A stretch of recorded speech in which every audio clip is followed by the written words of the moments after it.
Hello, I'm Bumblebee. This is Connie Steinman.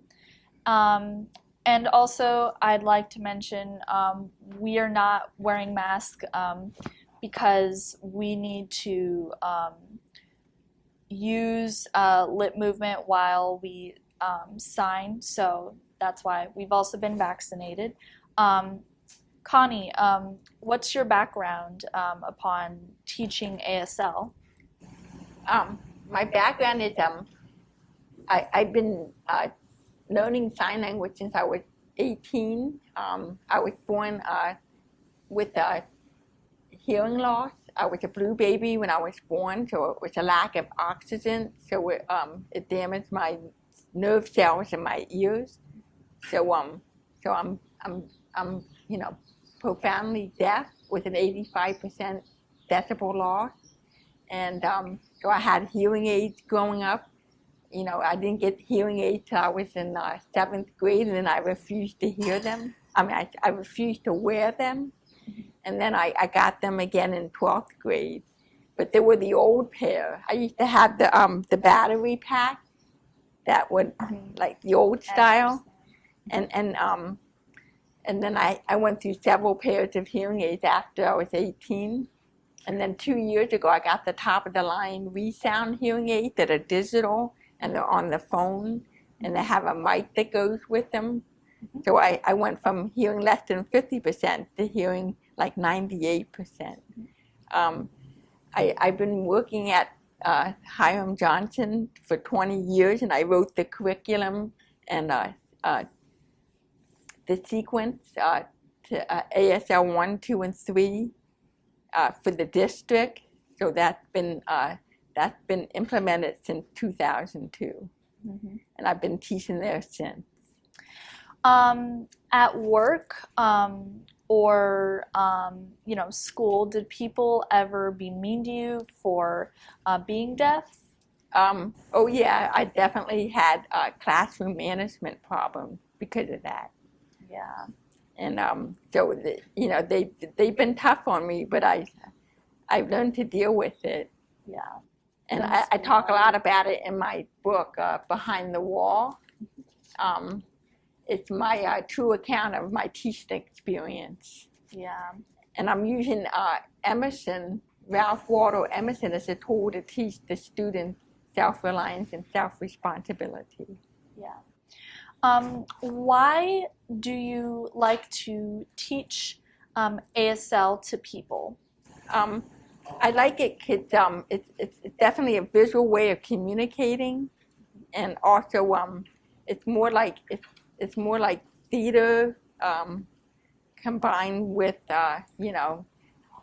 visual arts. Do you think in the near future that ASL will be beneficial language like Spanish? Yes, it's the third most used language in the world. We have English and then Spanish and then ASL. And ASL is its own language. We're Canada and USA only. Every country has their own sign language. Like Spanish sign language and other things like that. Right, like South America, each state within the country has their own language. And I actually did some research about the deaf population, and I saw that by about 2026, there's going to be at least like millions of deaf people, not just born deaf, but like eventually over time lose hearing. So that's also why ASL is super important, and why people should learn about it. Right, because there's ways of becoming deaf, and the most common one is loud noises. So the people my age and older from the 60s, listening to all that loud music, if you hear ringing in your ears, you're losing your hearing. What are the pros and the cons of ASL? I would say the pros are that you can communicate anywhere as long as you can see the person. So you could be outside that window and sign to me and I would understand what you're saying. Also, scuba divers and skydivers use it now. Mm-hmm. And I say the cons would be if you can't see the person's face or you can't see the person. You have to be able to see their hands and their face at least. And I bet it's kind of very difficult, especially because you have to like feel vibrations or see lights for someone to get your attention. Right. So that's the way to get it. It's the flashing of the lights or tapping on the table or stomping the floor. Or if you're like in danger at nighttime, Right. You can't hear around you, but your senses are very heightened. So, yeah. But I mean, some pros and cons. What are or why do you think that people should learn ASL? People should learn ASL. It's definitely a language of its own, and it helps improve your focus and intellectual abilities, and also it just gives you confidence. Mm-hmm. And it also can be beneficial for a job when you're older. Right. Yeah. Yeah, they need ASL interpreters everywhere in every field. They have counselors who sign for deaf clients, Mm-hmm. and teachers for the deaf, and then there's people like me. I teach sign language, and you can work, anywhere in the world, and there's all kinds of people in every field who use Which signs. you can't get paid a lot for it, but that's not particularly the reason why I would want to do it. I just feel happy when I sign. So, yeah, they're looking for ASL interpreters. I would say, do you think parents should teach their kids ASL? Yes, definitely. But mostly it's hearing parents who have deaf children, and then they send them to the residential schools for the deaf. That's K through 12, and then the students go. They live there, and then they develop their own sign language, and then they can come home and teach their parents. Yeah. And the parents take classes. Mm-hmm. And also, even hearing babies, when babies learn sign language, it's probably the easiest, and they can communicate with their parents for what they want, like milk, or if they want food and stuff like that, or please, which is like really, really good, because then you can understand what they want. Right, and then they learn finger spelling, which most deaf kids learn at a very early age. They're very fast at it, and they're very good at spelling and reading. It helps them read better too. If you're reading the closed captions at an early age on the TV, you're probably going to be a better reader. Yeah. Is there anything else you would like to share to everybody? Well, there's a lot of opportunities to work with deaf people. There's different venues like courtroom interpreting, theater interpreting, educational and classroom interpreting. There's all kinds of branches. So you learn how to specialize in that field, and then you get good at it. There's lots of internships for people with disabilities, especially at the college level. If you go to the office of people with disabilities, you can also get resources. Like I've had courtroom stenographers in college that they type word to word what the instructor said for me, and then I get a printout of it. So it will help me with my study, and also they interpret.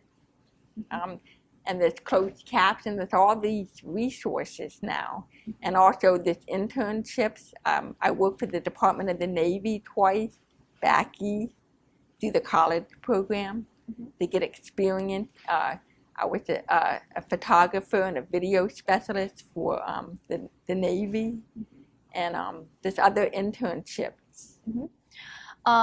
Also, if you want to learn more ASL, Carver is offering people who are at least about 16 to, if they have a 2.7 or a 3.0, you could take junior classes at college for ASL.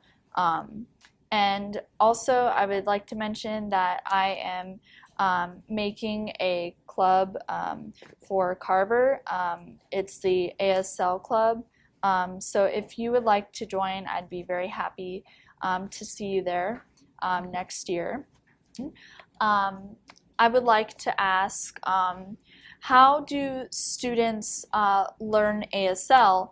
And some of them aren't 15, so or whatever age. What would you recommend most?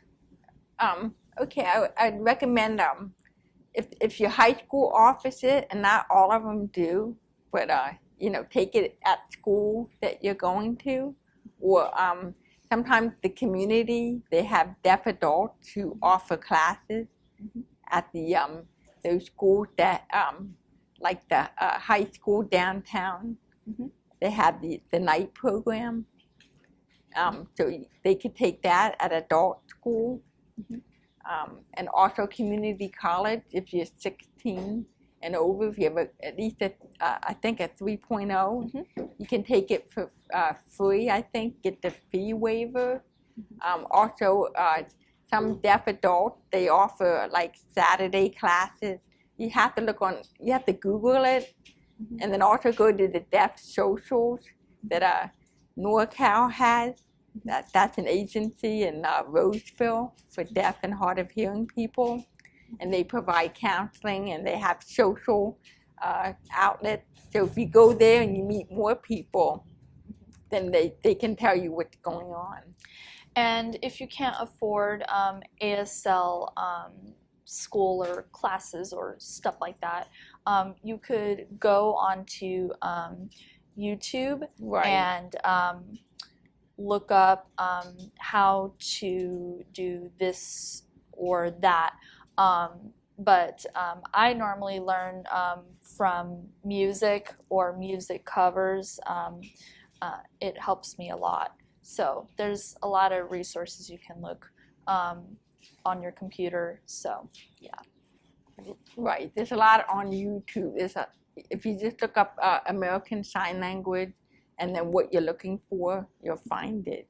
Yeah. So thank you so much for coming to our school. We're very happy to have you here, and hopefully one day we can have you in our ASL club to also teach us more about your culture and your people. So yeah, thank you. Oh, okay, you're welcome.